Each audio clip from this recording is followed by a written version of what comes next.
year 2000 Toyota HiAce Campervan build. Now welcome to our kitchen. Now for Kiri and I, we both absolutely love cooking, so it was really important for us to get as much of a full kitchen as possible. So for this, we've got a lovely little chopping board here. Probably one of the most difficult things with the setup of the whole van, which as you can see isn't really that difficult, but it's just the stove. So we've got a Coleman Hyperflame 2-burner stove right there, and that's our kitchen, literally completely set up, complete with chopping board. Now these drawers are rated to 45 kilos each, so you can easily fit whatever you're cooking on here. Now these stoves are fantastic. Not only are they highly energy efficient, in fact we've done over 3 weeks of camping before without having to touch the gas bottle. But on top of that, they're extremely powerful. In fact, this can boil a pot of rice quicker than what my stove back home can. And then you can also have that out. Now, to maximize the time that we can go off grid, obviously food storage is a really important thing. So we've got top of the range Dometic 55 litre fridge freezer. This can go down to minus 22 Celsius. So very, very easy if we're storing ice cream. Then we've got lights up the top, completely wired on 12 volt, direct to the battery, and they're 3.5 watt each, so really efficient. Love eating a diverse range of cuisines, so it was really important for us to have a big pantry, which goes right out here. So we've got lots of sauces, lots of basic cooking necessities, your pasta, rice, granola for your porridge in the mornings. We also have a pop-out sink to do the dishes in. That just sits on there, empty it wherever we want to, nice and easy. Put that one down.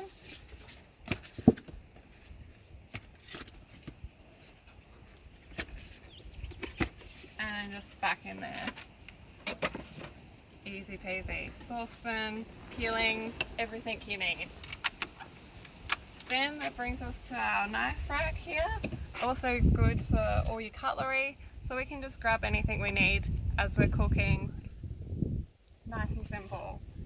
Got our clean up with our cloth, biodegradable dishwashing detergent, a nice spice rack here, which is all our spices plus things like your vegetable stock and chai and cocoa for a nice hot cuppa after.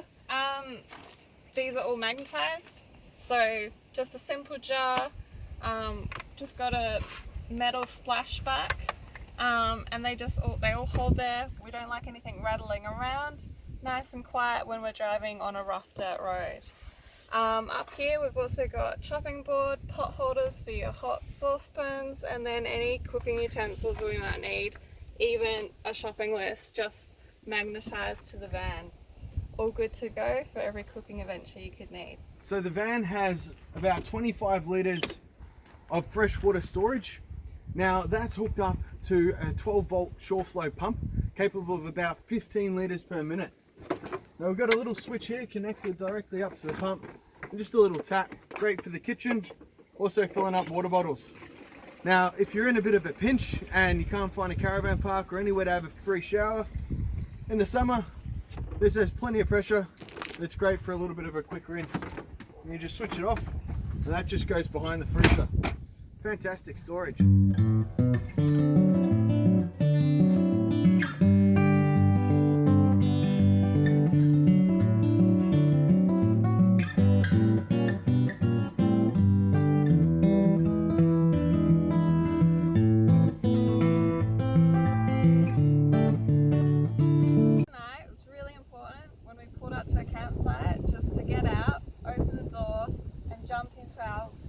Set up double-sized, fully sprung mattress, and easy peasy, one step, you're up in your bed, really comfortable, tinsel, cover, pillows, really warm night's sleep, and we've even got a little Netflix table up here. Just a photo frame during the day, table at night. Very easy, very comfortable. also got overhead lighting here. As you can see, I don't have to bend down or stretch because I'm too tall. It's perfectly comfortable. And we've got light switch with a dimmable feature. And also a remote for your fan. A MaxxFan fan, which can be run day or night, rain or shine. Grid van setup would be complete with some way of collecting water. Under the bed, one of my favorite little additions to the van is a 10-meter hose reel. So pretty easy to pull out. Now this is food grade, drinking water safe hose. It's about 10 meters worth, which means I can pull up next to any service station tap or even just the average front yard tap, fill up my tank. Now, as an extra layer of protection, this hose leads through a 0.5 micron filter, both charcoal and silver, as well as mesh. That automatically leads right there through a shore flow 15 litre per minute pump and into the water tank. Now, if I'm really in a pinch, just under the bed I've got a little switch and I can actually suck water up from a river. Just about any freshwater source in Australia, as long as it's fresh water, between the filter and also some hydrogen peroxide tabs for the tank, you can use any freshwater source and it is 100% safe to drink and tastes absolutely delicious. So it's truly an off-grid van with this setup.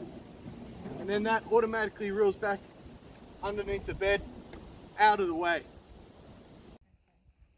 For Chris and I, it was really important to have lots of storage. So we've got 3 drawers all up in this van, one in the front in the kitchen for the pantry, but also 2 more, one for necessities, so towels, clothes, shoes, etc. Hot water bottle, everything you could need, all the comforts, and then another drawer for entertainment. So these are things like your chair, fishing rod, thongs, shoes, snorkel, flippers, all your entertainment things, so that we could go on extended trips for long times and have all the necessities and entertainment we could need. Alright, so being an off-grid van, power is one of the most important things of that, to be able to sustain all the electronics in the van, be able to cook, run the fridge. So up top on the van roof, we have 230 watt rad power multi-mesh solar panels. And these guys are flexible as well, so they have a really nice low profile and they're actually really discreet on the roof. Now these guys basically power just about everything in the van. We have it connected to a Goal Zero Yeti 1400. It's a lithium ion battery, it's got about 200 amp hours, and that's basically more than enough to power everything in the van, as well as anything you want to connect. We can run a 800 watt NutriBullet, you can run soldering iron, angle grinder, hair dryer, even your home iron for ironing your clothes. That can all be run off the battery, so there's really no limitations in power. We've gone for a few weeks at a time in the van and we've never got the battery below 80% in the Australian sun. And you've probably got enough power to run all the essentials for about a week with absolutely zero sunlight or recharging the battery. Now, power is one of the most important things, so we've got the solar panels on top. The whole van is rigged with 4 3.5 watt LED lights. I got these from America. They're the ones that they use over there and they were absolutely beautiful. So I had my heart set on them and it's one of the things that I just had to put in the van. Now we've got a Goal Zero lithium ion Yeti 1400 in the van, and that's basically the powerhouse. It's an all-in-one lithium ion battery unit. It's got a 3000 watt inverter. It's got the solar regulator and a maximum power point tracker built in as well. So that means that we can get as much efficiency from the sun as possible. Now building the van, we wanted it to be as energy efficient as possible. So pretty much the whole van is insulated, including the front cabin. And the walls and the side, we've put sound deadening material, so rubber butyl panels, and that basically means it's nice and quiet. We could be in a busy campground with people with loud music, and in the van we can barely hear a thing. And then it's insulated with earth wool all around. On the floor we have 12mm marine ply, very high quality. But under that, we've also got XPS foam insulation. So every single panel in the back of the van It's completely insulated. It keeps it nice and warm in winter, but also in the really hot Australian sun. It also keeps it nice and cool. If you open the front windows in the cabin, whack the fan on, which is the MaxxFan Deluxe. It's nice and quiet. You got a nice, beautiful breeze going right through the van, and it's really nice and cool.